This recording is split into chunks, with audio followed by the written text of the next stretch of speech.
Thanks so much for joining us on this snowy Friday. Well, it's pretty calm now. Most of the snow's out of the area, but another impressive system is expected this weekend. We have weather-worn days on both Sunday and Monday. So let's get right to Ben to check in on that. Hi, Lauren. Yeah, it's kind of wild how fast a winter can turn around, right? So right now you can see the sun has actually come out. We are totally done with the snowfall today, and the roads continue to improve. In fact, most road conditions this morning were actually pretty manageable, considering most of the metros saw between about 2 and 5 inches of snowfall. The last of the snow exiting the state, and you can see the accumulating stuff down by the Milwaukee area. Here's the snowfall reports. Areas north of the metro on a very narrow line, stretching from the Clear Lake area through St. Francis, through southern Chisago County. That's where we saw 6 to 8 inches of snow. Schaefer saw the most, 8.1. Bradford, 8 inches. Clear Lake saw 8 inches of snow. And over the metro, most of us saw between about 2 and 5 inches of snowfall. Around here in the KARE 11 backyard, we got about 3.5 inches of snowfall last night. Here's a look at the next 12 hours. We are seeing some clearing, and that clearing trend should continue with temperatures just cracking above the freezing mark. And we do expect a similar afternoon as we head into tomorrow. No issues in the forecast all the way through Saturday. However, we have a weather-worn day for both Sunday and Monday. This is going to be a larger and wetter storm system. Major snow appears likely for a widespread area across Minnesota and Wisconsin. All this before eventually switching over to rain. We will highlight some of the uncertainties in the forecast and how things could evolve over the next couple of days. That's coming up in a few minutes. We knew the other shoe was going to drop That's eventually. Right. All right, Ben, thank you. And you can scan the QR code on your screen to download the KARE 11 app, especially as we look ahead to that big snowstorm on Sunday. You'll get custom forecasts, weather alerts, and live radar. The overnight snow really did take a toll on the roads. Here's a look at the latest crash numbers from the State Patrol. Since last night at 5, there have been 175 crashes and 101 spinouts. 3 jackknife semis, including this one, just after midnight on 494 and France Avenue in Bloomington. 19 injuries have been reported. One of those is serious. Local hardware stores are getting ready for a big weekend rush from this storm after an abnormally dry and warm winter. We're getting ready for summer. Hopefully it creates more business opportunity and more activity at the hardware store. And Buck Hill is excited for a snowy final weekend. Skiers were out on the slopes and conditions will be much improved today. Now to our nation's capital, where lawmakers have just hours to pass a spending deal to avoid a partial government shutdown. On Thursday, lawmakers unveiled a $1.2 trillion spending package that would fund the government through the rest of the fiscal year. That bill must first pass the House and then the Senate, all before the end of the day today. If a deal isn't passed tonight, a number of critical government operations would be impacted, including the Departments of Defense, Homeland Security, Labor, Health and Human Services, and Education, which is why lawmakers are eager to get this done. This is a terrible way to run a government. This is a terrible thing to do to the country. This was supposed to be done last October.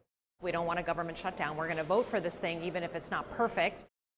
If lawmakers do not approve a package, a temporary lapse in federal funding would take place. It would only have a limited impact if funding were restored by the end of the weekend. Another big story we're following today, 2 western Wisconsin hospitals are now closed. St. Joseph's in Chippewa Falls and Sacred Heart in Eau Claire are about 20 miles apart.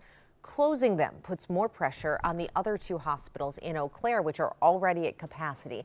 And it could more than double ambulance drive times. But more than that, the community won't have access to labor and delivery, or substance abuse treatment and chemotherapy. And that has people concerned. They're going to have to wait hours until someone can transport them. And so it just keeps escalating and the problem grows bigger as the issue unfolds. 1,500 workers are also losing their jobs. That hospital system blames financial stress related to the pandemic, inflation, and workforce constraints. Today, the mother of a missing Wisconsin boy will appear in court. Katrina Bowers charged in connection to the disappearance of her 3-year-old son, Elijah Vu. Today's arraignment comes a day after her boyfriend, Jesse Vang, also appeared in court. Vang and Bauer are both facing child neglect charges. Prosecutors say Vang was caring for Elijah when he disappeared. He was last seen 1 month ago. Well, the weather isn't just impacting the Twin Cities. The Twins have canceled their spring training game against the Braves today because of inclement weather in Florida. That said, Major League Baseball is just 1 week away. The Twins kick off their season in Kansas City against the Royals. Before their home opener on April 4th, they also face the Brewers in their second series of this season. There's a lot of buzz around this team after finally breaking their nearly two-decade playoff win drought. We're just one day into the NCAA basketball tournament, and March Madness is already living up to its name. The first round of the NCAA tournament got underway yesterday, and after 8 games, the NCAA said less than 2.5% of brackets remained perfect. Thursday's biggest bracket buster was the number 3 seed Kentucky Wildcats, losing to the number 14 seed Oakland Golden Grizzlies. Final score in that game was 80-76. According to the NCAA, Oakland's upset left just over 2,000 perfect brackets still standing. Well, fans hoping to see Bad Bunny perform in the Twin Cities this weekend are out of luck. He canceled his show for tomorrow night. The announcement coming just 48 hours before he was supposed to take the stage at Target Center. No reason was given for the cancellation. Ticketmaster says those who did buy tickets will be refunded. He has not performed in Minneapolis since 2018. All right, let's bring Ben back in to fill us in on today's weather and this weekend's forecast. You know, I mean, I'm looking at, we had that video from Buck Hill, and they're saying great weather for the last weekend of ski season. I think a lot of us are just done with this. Yeah, well, this is interesting because it's a spring snow, right? And usually when the sun comes out, even if it's colder than freezing, we see some melting taking place. Sure. So we got like 3-4 inches at my house. I didn't even have to shovel because it's already gone from my driveway. Which is helpful. It is helpful, yeah. But we do have a larger storm system in the forecast for Sunday and Monday. This one is the one to keep an eye on. So what we saw this morning was kind of the appetizer. The main course is coming during the second half of the weekend. This is a larger, wetter storm system. Major snow is looking likely for a large portion of the upper Midwest, including the Twin Cities. And eventually, this is going to transition from snow to rain. The big question mark we have is exactly when does that happen? Because that is going to determine whether we have 6 inches of slop or potentially a foot or more.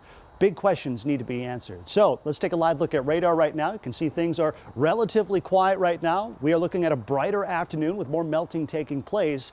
The system we're watching right now is out over the Pacific Ocean at the moment. It's just starting to bring some rain and some high elevation mountain snow to the Pacific Northwest. It still has some ways to get here. So from today through all of Saturday, things are going to be just fine travel-wise. However, National Weather Service has issued already a winter storm watch for most of the high plain states, including a good chunk of Minnesota and Wisconsin, including all of the Twin Cities metro. That goes into effect early on Sunday, and it goes all the way through Tuesday morning. So this will be a multi-day event.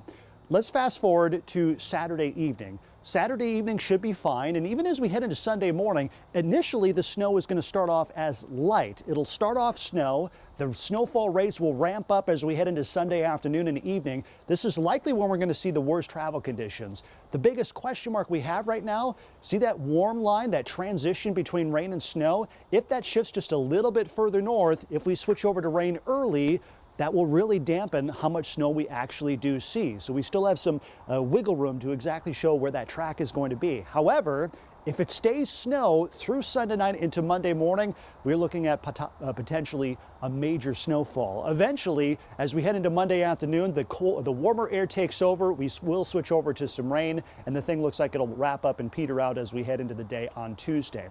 This is our forecast model that shows the best potential for a major snow. Notice the highest chance, central and west central Minnesota and the southwestern part of the state.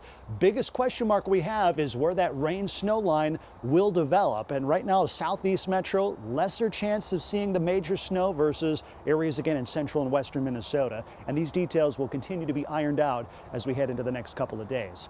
For today, again, totally fine by the afternoon. We're looking at 34 degrees for a high. The snow is done, and we are looking at quiet conditions all the way through Saturday. So if you have any errands to run, if you can pick and choose, I would choose Saturday. Again, Sunday morning, not so bad initially, but it's the afternoon and evening. That's when things really get going. Weather-worn days, both Sunday and Monday. The system finally wraps up by Tuesday, Wednesday of next week. Lauren? All right, I know you'll be tracking it all weekend, Ben. Thank you. Still ahead, homely